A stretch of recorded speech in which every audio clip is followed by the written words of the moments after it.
கவிப்பேரரசு வைரமுத்து அவங்க எழுதின தமிழ்நாட்டு படை புக்ல கவிக்கோ அப்துல் ரஹ்மான் பத்தி ஒரு கட்டுரை எழுதியிருப்பாரு. அதுல அப்துல் ரஹ்மான் அவங்க எழுதின ஒரு கவிதையை வைரமுத்து அவங்க ரொம்ப பிடிச்சிருக்குன்னு சொல்லி இதுல மென்ஷன் பண்ணியிருப்பாங்க. அதை நான் உங்களுக்காக வாசிக்கிறேன். இதுல வைரமுத்து அவங்க எழுதியிருப்பாங்க, கவிக்கோவின் கவிதைகளில் மானுட பெருமை பேசும் மகத்தான கவிதை ஒன்று உண்டு.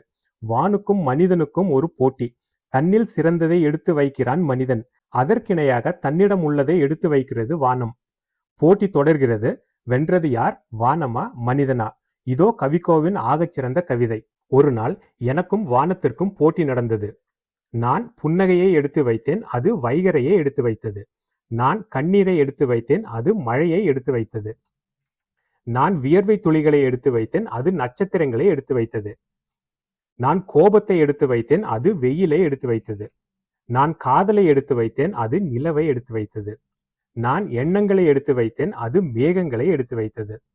நான் எழுத்தை எடுத்து வைத்தேன், அது மின்னலை எடுத்து வைத்தது.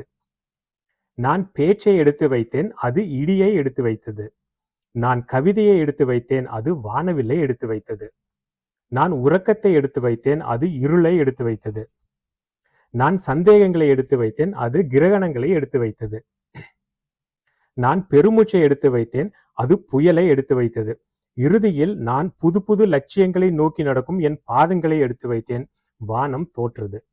செம்மையா இருக்குல்ல? நம்ம இந்த மாதிரி இன்னொரு வீடியோல சந்திக்கலாம்.